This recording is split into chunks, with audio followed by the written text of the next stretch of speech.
I think midlife is a really good time to take a look at your life and see what's working, what's making me truly happy, and what really lights me up. And then what's not working? What are the changes I need to make? Taking a really hard, deep dive on what's fueling you and where do you want to go in your second adulthood and making those changes. Midlife. There's a word for you. And to be honest, it gets a bad rap, doesn't it? It's almost like puberty. Because with this rite of passage comes a number of shifts, physically and mentally, aches and pains, menopause, manopause. It's all there for the taking. But you know what? You can rock this time of your life too. Dr. Ellen Albertson is here to show you how that's done. She is the Midlife Whisperer, and she's been helping women find their confidence, their clarity, and compassion for the next chapter of their lives, to make it the best chapter of their lives. And she knows this because she's been through it. And don't we learn from our experiences? So on this episode of Holistically Speaking, Dr. Ellen breaks it down for you. She's going to share her 7 simple steps that she uses herself. We talk about everything from finding love to finding cancer and how she rocked that too. Plus, Dr. Ellen is giving away a copy of her book, Rock Your Midlife, so that you can be the rock star that you are in this next chapter of your life. All I can say to that is rock on. Dr. Ellen, it is such a delight to have you on the show and to see you again. I just had the joy of being on your show, Rock Your Midlife, and having you here to tell your story is really a gift. So thanks for being here. Thank you, Hilary. And it was so fun to have you on and talk about havening. I butchered that, and now I understand why we call it havening and how powerful it is. And it was such a joy to have you on as well. So thanks for having me on your show. It was such a pleasure, and to learn about sleep, because goodness knows we need more of it, especially in our midlife, don't we? Oh yeah, my goodness. And so many of us aren't getting enough, but it is really key. I'm realizing it is one of the most important self-care things you can do is getting a good 7 to 9 hours every single night. Definitely. And, you know, this is something that really resonated with me when I came across your information when I was exploring more about what you do as the Midlife Whisperer. I love that title. I love that you're going with that. It really hit me hard because I'm a woman that's in my late 40s, going through perimenopause, about to cross over into the big M very soon. And I don't want to be scared of it. And I don't want my listeners and those who are part of my tribe here on Holistically Speaking to be too concerned about this transition, this shift in our lives, because it really can be beautiful. And I would love for you to elaborate on that. Sure. Isn't it curious that we fear it? It's so weird. And I think for the longest time, we didn't talk about it. It was under the, in the closet, right? And so the last 5 years has been a powerful time that we are talking about it. And first of all, just to own that it is totally normal and it doesn't have to be, hell in a handbasket. I know for myself, I had some hot flashes, but basically if you do a lot of the self-care things, that can really support you. And there are so many amazing healers and physicians out there who are addressing it. So if you are struggling, certainly read more, get help. But I think the main things in terms of, self-care around it are eating a whole food, plant-based diet, getting a good night's sleep, which can be challenging if you are having insomnia, hot flashes, night sweats, things like that. But certainly doing things like having good sleep hygiene, going easy on the alcohol. Alcohol can really create a lot of problems with your hormonal balance, particularly late at night if you feel like I need a nightcap to get to sleep. Doing things like either sleeping in the buff or sleeping in a special wicking material. I kept a spray bottle next to my bed that had water and like lemon juice or essential oil in it, lemon essential oil to spray on myself. And, just know you're not alone and you will get through this. And the other side's pretty nice. First of all, there's no chance of pregnancy, and sex can still be a lovely thing. And I know I'm having a great time with my amazing fiance and it's awesome. Things that we think like weight gain and grouchiness and those things, they're not inevitable. But if you are experiencing issues, certainly in the workplace, talk to the people you work with, get some compensations, if you're having a bad day, but just practicing also self-compassion, which is something I advocate for everybody, but being kind to yourself rather than judgmental, instead of being like, why is this happening to me? This shouldn't be happening to me. I don't like this. Just, okay, how do I talk to a good friend who is going through menopause? I'd be like, okay, sister, like, take a breath, drink your water, take some rest, take a nap, get some exercise, take care of your beautiful self. I love everything you're sharing there. And it hits the nail on the head on so many levels, because we have our sisterhood, and we obviously are going to surround ourselves with like-minded people, and look to your friends, look to your sisterhood to talk about these things. And I'm wondering if it's because we get to this point in our lives where we start thinking about midlife like we did puberty. And puberty was always one of those things that you either were bullied or you suffered, or you saw your body changing in one way. And this is that latter part of our lives where we're seeing it happen again. So I think it also brings us back to that, the inner child kind of stuff, where we're like, I remember the 13 and puberty wasn't good to me. So here I am at like 49, 50, and perimenopause and menopause is not good to me. So some of it must be psychological, I imagine. Yeah, and that's a great point, though. But we do look at that adolescence period as a normal transition. And I think menopause needs to be embraced as a normal transition and, allowing our bodies to change and shift. But, maybe recognizing that inner child of, gosh, this is triggering some stuff for me when I was 13 years old and my body was doing things that felt a little weird and maybe even frightening. And that's the way it is now. But I think the more we talk about it, the more we shine a light on it and we say, yeah, this is normal, and also see it as this butterfly period, right? Or this caterpillar to butterfly period, where midlife can certainly be like you are in a chrysalis. And, Brene Brown talks about midlife as being an unraveling, not a crisis. Crisis is a short-lived, it's a divorce, it's a health crisis, it's death of a loved one. But midlife is this kind of unraveling. And I think menopause is a piece of that, because most people living in female bodies will go through menopause. But, coming out the other end, it could be really amazing if you do the work, if you kind of look at your life and you say, okay, I've been ignoring my body. I better really start doubling down on the self-care. My relationships, I'm not getting the support that I need. I'm not surrounding myself by people who love me. Need to shift the relationship thing. Maybe even my career. I don't want to be in this hustle culture anymore. It's not supporting this midlife body that I'm living in. Taking a look at all of those things and using the challenges that you're facing with midlife and menopause as a period to transform yourself so that you get this juicy second adult. And I think that's one reason we're really talking about it, is that we get another huge bunch of decades to live our best life. So use the period, transform, use menopause as a catalyst for that, midlife, and then you can have this incredible second adulthood. I'm really looking forward to the next 2 or 3 decades. Oh, I like that. That's a positive outlook. Is that a lot of stuff that you cover also in your book? You have Rock Your Midlife, which came out last year, and it's the 7 steps to transform yourself and make your next chapter the best, right? Which is basically what you're talking about. What made you want to write the book?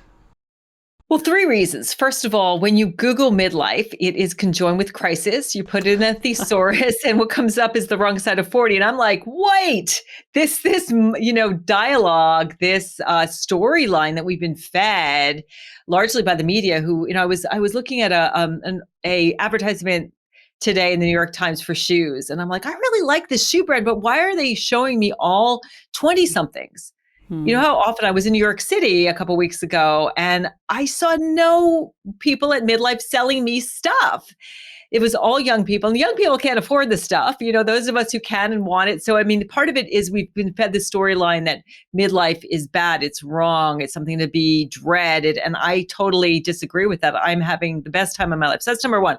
I want to change the story and talk all about pro-aging, taking a bird's eye view on midlife. Number 2, as a coach like you, right, we can only work with a handful of people in our lives. And I want to be able to work with more women. I have this great 7-step signature system, and not everybody can afford to work with a coach. So I wanted to kind of take my 30 years of experience working with midlife women, put it all in a book, and really give people a how-to manual.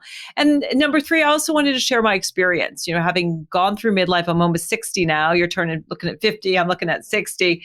I've been through divorce. I've been through two health crises. I've moved a ton of times, reinvented myself, and wanted to share my story and my experience and wisdom with other women. I think it's you living what you're talking about, what you're preaching. You're living and walking the walk and talking the talk.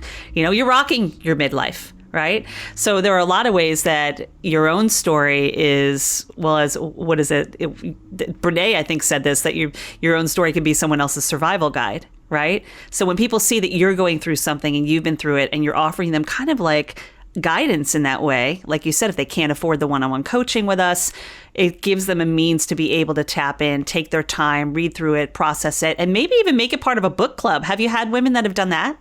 I have. It's kind of cool. And people send me their pictures of, reading the book, or somebody catches somebody reading it on the beach. So I have had women doing a book club. I would say, if you want to do a book club, I am happy to do a Zoom appearance. Oh, that's so and, great. Do a little Q&A. I haven't had anybody take me up or put it out there that much, but I'm always happy to do that. And I think it's a great book club read because it's so actionable and you can drop in at any of the 7 steps. You don't have to start with number 1, which is authenticity. For me, everything changed when I learned to love myself. Number 2, which is about self-love. So you can read the whole book. You can drop in. There's lots of journaling articles, lots of other resources. So it's really an amazing guide for midlife women. What's interesting is, I don't know if you have younger listeners as well, but I get so many younger people. I was on a podcast the other day for the 2 20-year-olds, and they're like, this is totally applicable with where I'm at right now. So it's really a lot of good, positive psychology information. I think that generation, the 20-somethings, are tapped into things more than we were when we were at that age, mainly because of this global village of having digital media, living in the digital age. And as a college professor, I see this all the time with my kids, that they really have their finger on the pulse with stuff. They're just thinking a little bit more in an advanced way because they have more possibilities. You and I had to check out an Encyclopedia Britannica that weighed 7,000 pounds to be able to find out the information, right? The minute you got it, right? Right. And the minute you get it, and you've got 17 million books in your library, and they're all heavy, but now it's just finger on the pulse. Tap and you can get any information you can. And I think they're just more evolved. What I'm witnessing with both clients and with my students in that age is that they really do want to live well and live better. So if they're starting at the 20s, imagine where they could be in their 40s and 50s. Imagine what midlife will be 20 years from now because of this generation right now, Yeah, and we're great examples for them, so that when our kids are our age, when my kids are my age, I want them to be able to have a different experience. Oh, definitely. So you mentioned 2 of the steps. You mentioned the self-compassion. What was step 2?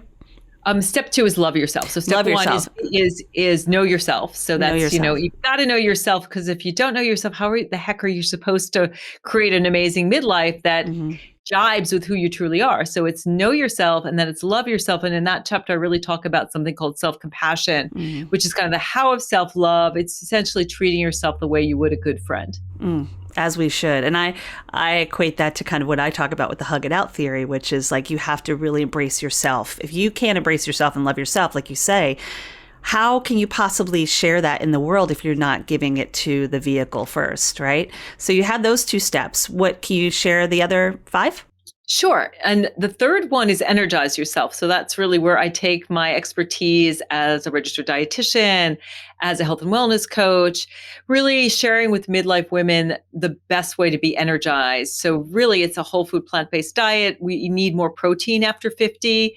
It's moving your body. It's dealing with stress, getting rest, getting sleep, all of those things. And also sharing, women actually at midlife have the highest level of depression for any group for our age and gender. And so giving some information about that. Number 4 is rehab your brain. So it's all about neuroplasticity, which is a lot of like what you teach, that we can formulate our brain. I mean, I had clinical depression in my 40s, and by meditating, learning self-compassion, changing my self-thoughts, I don't have clinical depression. I have difficult days like everybody, but it's not these long periods where you just don't want to get out of bed in the morning. So I'm here to say you can wake up energized, joyful, and excited to start your day. You can change your brain and the way you function. Number 5 is empowering yourself, which is really kind of about advocating for yourself, going for what you want, also kind of using that, knowing yourself and loving yourself and the law of attraction to really attract what is truly in your best interest, what's really going to make you happy. Number 6 is rehab your relationships, which is so important because what happens is, you become the butterfly. All of a sudden, you reach this place. And I have my clients tell me this all the time. It's like, oh my God, like the view from up here is incredible. Like, you think about a caterpillar and they're like on the ground eating leaves. The butterfly's like, wow, I'm flying around, really colorful. It's all awesome. But your family and friends may still see you as the caterpillar. They're like, no, you're still a caterpillar because your perception and your life may totally do a 180. But the people in your life may still see you the way that you were. And so in this chapter, it's really about this 3-step process of letting your good girl and your people pleaser go. So stop saying yes to everybody. I think as women, we do that all the time. The second piece is creating some boundaries. So creating a personal bill of rights, creating boundaries. And the third piece is using something called nonviolent communication to get your needs met. 3 really effective techniques to help you. And then the last one is enlighten yourself. So this is really about spirituality, which to me is about, being a soul, having a human experience, seeing, where do I find purpose? Where do I find meaning? What's my connection with God, spirit, source, consciousness, whatever you call that, that we really can't name, nature, all of those things. Really working on your spiritual practice, working on getting to know yourself on a soul level. The nonviolent communication is really something we need to embrace more. And I remember talking with Sarah Payton about this with, Sarah Payton. She talks, she's a really quite an amazing, she studies the nonviolent communication, and I've had her on the show. She's quite brilliant. But the whole idea of just how we talk to ourselves and the words we use and the words we choose can really make a difference. But also just the words we use when people are in crisis or panic, that verbal first aid, as it's called. How can we possibly grow and align with the kind of energy we want if we are really beating ourselves up? And we talk a lot about bullying this day and age. The worst bullies we have are the ones we bestow upon ourselves, So the fact that you add that into your steps, I'm really happy to hear that because it's so important. And what has the feedback been since you released the book? Well, the feedback has been, I would say 95% super positive. So, you're always, the bigger you get, the more you get, occasionally some dings. But I would say it's incredibly gratifying if you go on Amazon and just put in Rock Your Midlife and you look at the reviews. People are like, she sounds like a good friend talking to me. She understands exactly where I'm at. This book's really helped me. So it's the reviews so far have been really, really positive, and they give me a real charge of that. Wow, writing a book's a lot of work. And I did this whole baby myself. I self-published it. This is my 5th book. And I put a lot into it, and I'm really happy about how it came out and about the response so far. So I want to ask you this. There are a lot of people that are writing books right now. I'm one of them. I'm in the middle of writing my own book. And I know I get a lot of people that ask this, but what would be your sage advice for those who are writing a book? Yeah, I would say start, and get yourself on a regular writing schedule. Be creative in what works for you in terms of writing it. So I often like to go on long walks when I'm kind of stuck in an area. I'm not quite sure what I want to say, and I dictate into my phone. And of course, you can go phone write to written. So I think that's really helpful. If you can speak, you can write. If you have something to share and say, it's a great great platform. I would say also get help if you're not. I know you are a reporter, so you probably have great writing chops, but not everybody does. So certainly you don't have to do it alone. There's great resources out there to support you. I certainly had someone do the layout for me and do the cover. Anybody can publish a book these days. It's super easy on Amazon, makes it really possible, and they actually give you a pretty decent cut as well. So it's a really powerful way to get your story out there. I would say also just you got to be authentic. Really write from your heart, share your own story, think about who your audience is and who you want to help, have fun with it. But also, creating a writing schedule is really important. I know a lot of people start and they don't finish. I would say start off with just mind mapping. So get an idea of like, what do I want to write? Maybe share our social media with your friends or do some kind of, group to see if people are on, what they're interested in. If you have a problem in the world that you really want to help fix, that's a great topic to have. It doesn't have to be big either. You can write a small book as well.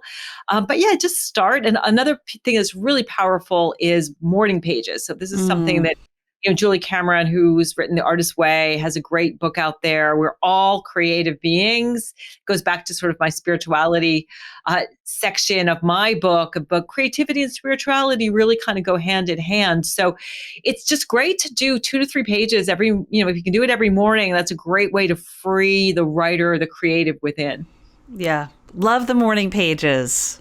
We're hearing a lot of people talk about that more and more, which I love. That's great advice. And I think there's some things you even shared that will really empower me to do a little more. Yes, I am a writer. Yes, I put out the newsletters. And every time I write a newsletter, honestly, Ellen, I think that this could be a page in the book, because it's cathartic, it's therapeutic, you're getting it out there. And so that's really good advice. Thanks purpose, baby. That's what it's all about. Amen to that.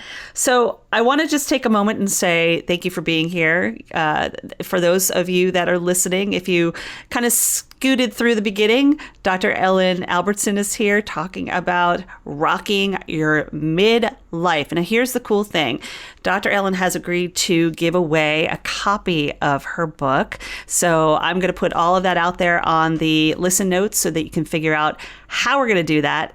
And you're going to be able to get a copy of this book in your hands. I highly recommend it. And thanks for listening. And of course, let's move on to the fact that we are in October right now. This is Breast Cancer Awareness Month. And this is something that's relatively a new topic for you to discuss. And this is the fact that you yourself were diagnosed with stage 1 in April, and you're now in remission. But I would love for you to elaborate what it is like in this rocking your midlife to really, take on this little hurdle and this hiccup in your life. How are you handling that? The dime-sized hiccup. It really was the size of a dime. Well, first, it was a total shock for me. I am the healthiest person I know. I'm a registered dietitian and a board-certified health and wellness coach. So, I eat probably 10, 15 servings of veggies every day. I move my body probably at least an hour or 2 every single day. I love to move. I get my sleep. I nursed for almost 3 years. So I've done everything right. So my first thing is, it can happen to anybody. And I found out that I have dense breasts, which is dense breast tissue. Breast tissue is fat and dense fibrous tissue. And that puts you at a higher risk. And it also makes it harder to read mammograms. So my mammogram actually was negative in October. And my breast cancer was discovered in April through a breast density scan. So if you've gotten that little notice, your doctor, your OBGYN has said to you, hey, you've got dense breasts, you should have the screening, get screened. If you haven't had your mammogram, please get your mammogram. I think it's kind of crazy out there, but a lot of women, an alarming number of women skip their mammograms because they're scared of breast cancer. And I'm here to say why my cancer was not a walk. I would say why it wasn't fun. It was a walk in the park compared to people I've talked to who have much more advanced. It was only in my breast, very small, again, size of a dime. They were able to, I had a lumpectomy, so I kept my breasts. I had radiation, which really wasn't that bad. The hardest part of radiation was having to drive to and from the hospital every day, which is like about an hour each way. I live in an island, so there's a drawbridge and you have to time it so you don't get stuck. before the drawbridge. Then I have been doing some chemical treatments. So I didn't have chemo. I decided not to do chemo. I've been doing an immunotherapy drug, and then tons and tons of complementaries. So I have made some diet tweaks and changes, worked on some aspects of my life, doing a lot more detox things, getting things like vitamin C infusions. So I guess it was good in that it really flattened my workaholic. I have to say, as you know, as being entrepreneurs, right, we can become wicked workaholics. And it wasn't that I worked all the time or worked 100 hours a week, but like work, I was always thinking about work. Work was like, I needed those dopamine hits of like something happening. Like I need a big thing to happen. I need a new book, a new launch. I need more people following me. It was like this crazy craving for like more and more and more all the time. And I had to really look at that and go, whoo, slow it down, let go of that workaholic. I come from a long line of workaholics and entrepreneurs. And I think there's an ancestral piece there as well. And I really had to work with a mentor and actually take a bunch of time off. And, you know, when I take a lot of time off, initially I was super stressed. Like, you should be working, you should be doing something. This part of me would be like, come on, you should be working, or you should be like, everything needs to be on Instagram. So I learned a lot about that. And I have to say that I feel amazing. I feel better than I did before my diagnosis, even though my lifestyle was good. My lifestyle is even better now. I feel incredible. I'm really grateful, and I don't take my life for granted. I enjoy every single day, and I really can step into this amazing life that I created. I followed the steps in my book. I mean, before I wrote this book, 5 years ago, I was in a marriage that was making me miserable. I did have some health issues, and I wasn't very happy. And now I'm rocking it. You are rocking it, and congratulations. I think you have really touched on something that's very important, and that is the fact that we work ourselves to exhaustion. We live in the society that's live to work rather than work to live, right? And we push. And it sometimes takes something like this, that trauma that we can turn into the triumph, basically, the lesson, the mess that we turn into the message. And do you think that your cancer was that? Yeah, I do. I do think that my ego needed to take a back seat. Yeah. And I love what Wayne Dyer says, ego is edging God out. And so I really feel like the ego is driving the ship. And what the interesting thing is that I'm working a lot less. Like I think we were saying off the air, is kind of, we only can really work 4 or 5, maybe 6 hours a day. So I'm working less. Yeah, effectively. And yeah, incredible opportunities are coming my way. So I was just on the cover of Aspire magazine for October and November. I get asked to write a foreword in the book. I was just on a panel in New York City, which was really exciting, on pro-aging. So I'm getting a lot of really great opportunities.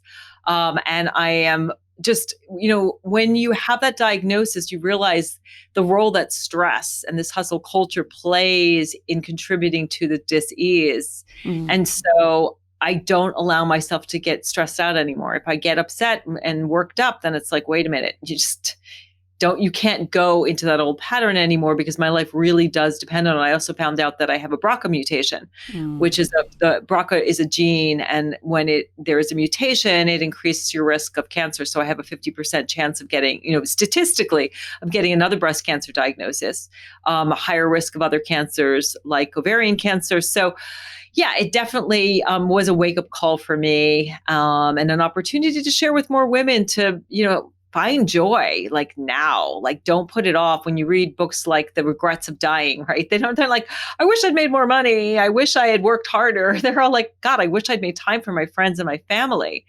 I wish I had traveled more. I wish I had been nicer to myself. So I think midlife is a really good time to take a look at your life and see what's working, what's making me truly happy, and what really lights me up. And then what's not working? What are the changes I need to make? Taking a really hard, deep dive on what's fueling you and where do you want to go in your second adulthood, and making those changes. So important. it's basically what's between the bookends that's really important, that story. Like, how do you want to live it? You know, things that we don't really realize, I think, when we're younger, on how we want to execute this, how we want to go forward with this, letting go of so much. I think the big thing that I hear about a lot is, as we get older into this midlife, it's not taking things so seriously, like you shared, but also like not being so connected to what other people think. It matters. Other people's opinions matter. But when we were younger, it was all about fitting in and I don't want to say that, and I don't want to put that out there. I'll even go so far as like even what you put out on the dating apps. You know, I look at myself like 15 years ago when I was first starting out to where on the dating apps even recently, how I write things is so differently because it's like I know who I am. I'm not changing for anybody. And I'm not asking you to change either, but there's a nice balance here if we can align and we're right for each other. And I think that goes with any relationship. So sharing that and going through your journey, I imagine probably brought you to, there's a state of awareness there too. And I do want to remind those who are listening or watching on YouTube that if you are touched, moved, and inspired by this episode and this conversation with Dr. Ellen, give it a listen, subscribe, share it with somebody. If it can touch, move, and inspire somebody else, let somebody else know about this episode because it could make a huge difference without you even realizing it does. So thank you for all of you that are continuing to support this show, Holistically Speaking. So Dr. Ellen, I want to ask you a question because we've talked about a lot of stuff. I'm curious, what is new and good in your life? Oh my goodness. What is new and good in my life? Well, besides the fact that I have an incredible man and I am engaged. So I've congrats. been with Kenny. Oh my gosh, this month will be 20. I have to go next door and ask him. It'll be about 28 months that we've been together. So a little bit over You're going to say 28 years. 28 months. So it feels like it. And I'm so in love and he's so amazing. And we're so well suited. Very different. You know, you're talking about dating apps. I wanted something very different this time around. And we met in July of 2020 during COVID. And so I live on the Champlain Islands in Vermont. I live on this beautiful island between surf and turf. So I live right across the street from Lake Champlain. So I swim, I bike, I kayak, I cross-country ski. On the other side is a dairy barn. And we have this ginormous garden and we put up incredible amounts of food. We think we put up 50, 60 jars of salsa so far. Yesterday, I was making pear puree to make some fruit leather. I wake up super excited. I'm working on another book, which is called Cancer Was Not on My Vision Board. So I'm excited about that. And I'm very interested in a very different process and really talking about more of the psycho-spiritual, emotional issues that go into cancer. I think there's a lot of books out there that talk about like how to beat it, what to eat, how to, but I'm working on that and just having fun. I'm going to travel more. I think this winter we're looking at maybe going to Costa Rica. Unfortunately, what's happened in Florida is kind of derailed our plans. But traveling more, definitely. I want to visit my eldest lives in Amsterdam. So I want to go visit them. Yeah. So. Love it. What a great laundry list of awesome things to rock the midlife. I want to ask you though, how did you meet your honey? Spiritual Singles. So if you are spiritually minded, it's a great, great app. It is a boutique dating site. Let me just write that down. Spiritual Singles.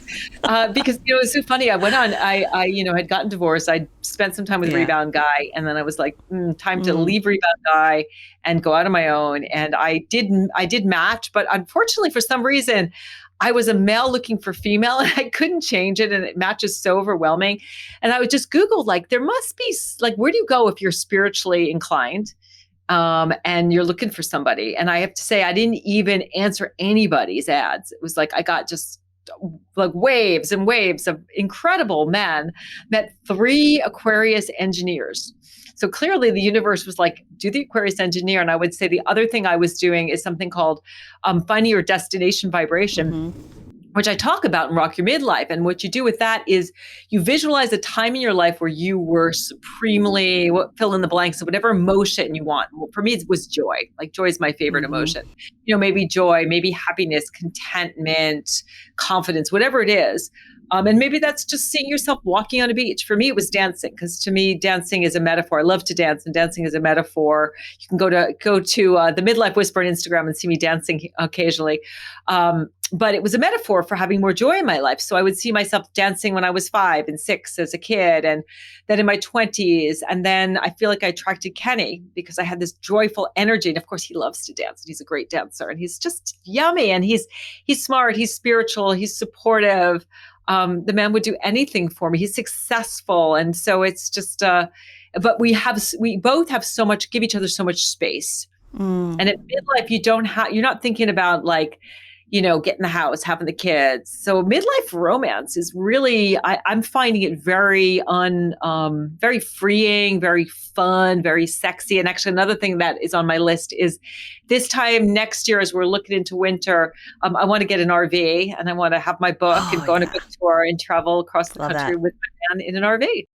I've done that. I did it for about 2 or 3 weeks. And I remember it to this day, with all the traveling I've done all over the world, that was one of my most favorite trips. Just sleeping under the stars, pulling up at a campsite, having the person that you want to be with, waking up and having my morning coffee and seeing an elk feeding its young right outside. Like the 24 hours earlier, I was at Newark Airport. So I get it. There's something about connecting with nature that is so important. And if you can do that, please do it. I think that is the most amazing adventure ever. And I love you talk like you talk like a young love, like a high schooler. I love it. I mean, it's seriously, I can see it shining through you, and I wish you all the best with that. So do you have a wedding date planned? We don't. I've got the ring. So if you're watching, beautiful.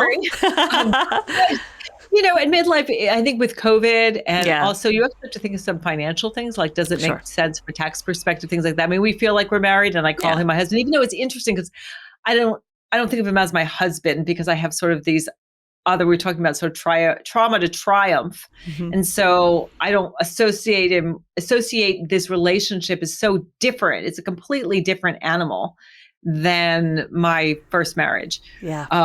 And so he doesn't feel like this sort of like exactly the same. It feels young. It feels fun. It feels like we're playing at being grown up and married. And it's really, really a good time. Well, what's so interesting is that you mentioned that you've been together 28 months, which basically is the pandemic. So you met during the pandemic? We met July 2020, right? July 14th, 2020 on Bastille Day. He Wow. arrived at my apartment with 24 roses and a cooler filled with produce. And I made dinner, even though I know you're not supposed to like invite somebody in for the first day, but it was COVID and we talked a bunch and I knew that it was going to be something special and I wanted our first date to be amazing. So we made zoodles and I made vegan pesto and I roasted cauliflower and I made stuffed squash blossoms for the first time ever.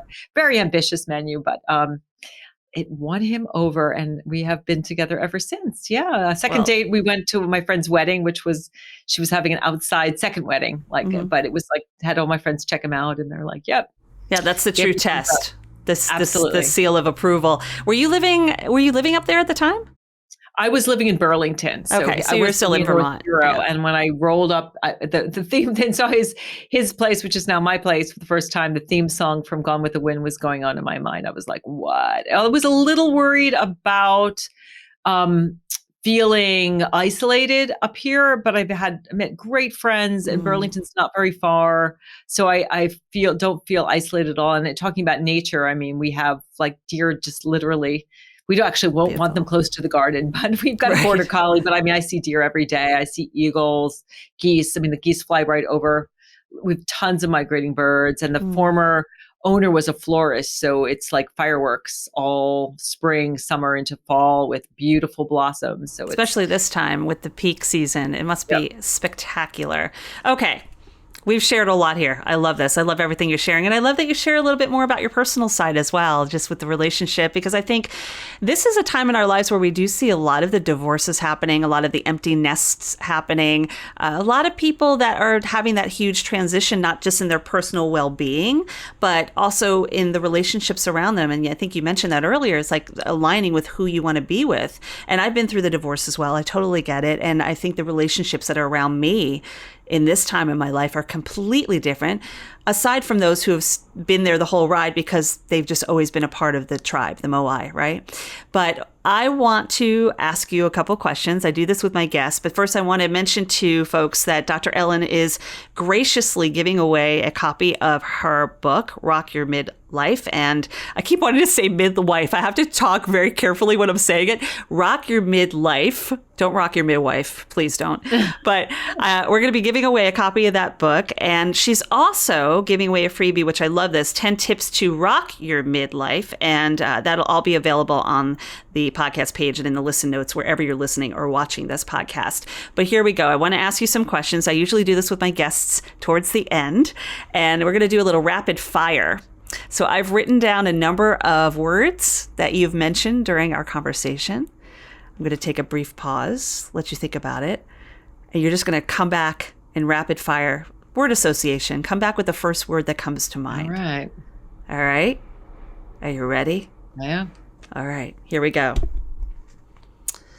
Woman. Fabulous. Spiritual. Deep. Whisperer. Shh. That's good. I like a word. I haven't had anybody do that. Midlife. The best time of life. Menopause. One word. That's okay. I'll let it go. I'll let it go. Menopause. Okay.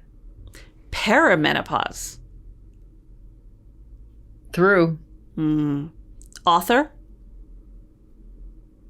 Authentic. Cancer.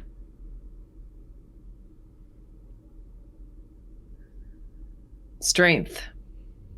Sex. Fun. Agreed. Midlife. Awesome. Amen to that. I will join you on that journey, my dear. Definitely. You're empowering. I love that. I mean, it's good to be around women that really touch, move, and inspire. And I say it all the time on this podcast. And just whenever I'm in surrounding of people that I just really align with, that every person I talk to is like a master class. So I really appreciate you sharing your wisdom and your experiences on the show. I know it's going to really resonate with a lot of people. And just keep rocking your own midwife. I almost said it again. It's almost like when you were saying the havening. No, it was like havening. I know.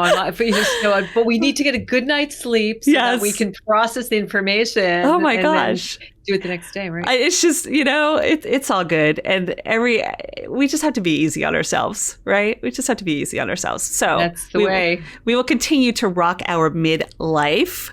And I want to give you a moment to leave some words of wisdom with Holistically Speaking's tribe. What would you like to share? Just be and love your damn self. Be yourself, love yourself, take care of yourself, let the guilt go. Guilt is so not a productive emotion unless you're feeling it because there's a behavior that you really need to change. But I think we do so much because we are driven by these, the inner child, that the inner family of guilt and people pleaser and self-critic, all of these structures that were put in place to protect us from danger through trauma. And this is a powerful time. And I'm sure you give people so much wisdom on your beautiful show around how to deal with when trauma comes up. Feel it, you heal it, name it. This is old stuff. This is my old people pleaser. But, you can change, forgive yourself, move on. You only have now, and the rest of your life is in front of you. Oh, love it. Thank you so much. So beautiful. Thank you for being here. You're a gift, and I appreciate you sharing everything that you are and your whispers of wisdom. If you want a chance to take home Dr. Ellen's book, Rock Your Midlife, I shared details in the notes of this episode wherever you are listening or watching on how to enter that giveaway. And while you're there, don't forget to hit that subscribe button so that you never miss an episode. Dr. Ellen is also offering a free download to 10 tips to rock your midlife. And you know what? I'm going to throw in something a little extra too. You've got a chance to win the book. You are getting Dr. Ellen's 10 amazing tips. And I'm going to throw in a free download to my guided self-havening experience with me on how to handle those hormones and those hot flashes. And I'm speaking from experience. So there's something in there for everyone. Of course, I'll be sure to share all of the information about Dr. Ellen, including her podcast, Rock Your Midlife, which I had the pleasure of being on recently. So it'll give you a chance to listen to a lot of great content.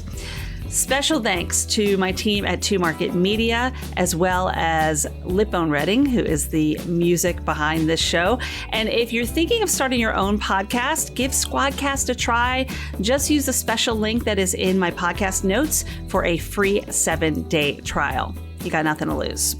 Of course, if you found this episode helpful in any way, or you know someone who might find value in it, or what Dr. Ellen had to share, just go ahead and pay it forward. You got nothing to lose. Okay, it's time to get out there, rock your midlife, be kind to your mind, and find your joy. Holistically speaking, I'll see you there. I know the girl with mountains in her eyes.